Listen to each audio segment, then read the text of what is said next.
കോഴിക്കോട് കൊമ്മേരിയിൽ 6 പേർ കൂടി മഞ്ഞപ്പിത്തം സ്ഥിരീകരിച്ചു. നിലവിൽ രോഗം സ്ഥിരീകരിച്ചവരുടെ എണ്ണം അതോടെ 53 ഉയർന്നു. അഭിജിത്ത് മുഴക്കുന്ന് ചേരുന്നു. അഭിജിത്ത്, പറയൂ.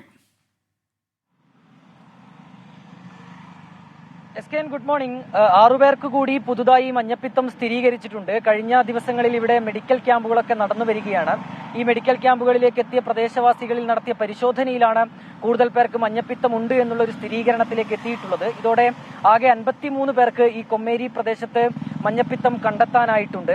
ഇവിടെ ഈ കഴിഞ്ഞ ദിവസം ജനകീയ സമിതിക്ക് ആരോഗ്യവകുപ്പ് നോട്ടീസൊക്കെ നൽകിയിരുന്നു. കാരണം ഈ പ്രദേശത്തുള്ള കിണർ പൊതുകിണറാണ്. ഇവിടെ ഇക്കോളി ബാക്ടീരിയയുടെ സാന്നിധ്യം കണ്ടെത്തിയിരുന്നു.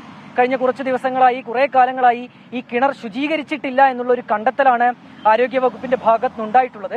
ഏതായാലും കൂടുതൽ പേർക്ക് ഈ ഒരു മഞ്ഞപ്പിത്ത ബാധ സ്ഥിരീകരിക്കാനുള്ള ഒരു സാഹചര്യം ആരോഗ്യവകുപ്പ് മുന്നിൽ കാണുന്നുണ്ട്. അതിനുള്ള പ്രതിരോധ പ്രവർത്തനങ്ങൾ ഊർജിതമാക്കിയിട്ടുണ്ട്. ഒപ്പം മെഡിക്കൽ ക്യാമ്പുകൾ ഇനിയും തുടരുമെന്നാണ് ആരോഗ്യവകുപ്പ് അറിയിക്കുന്നത്. S K.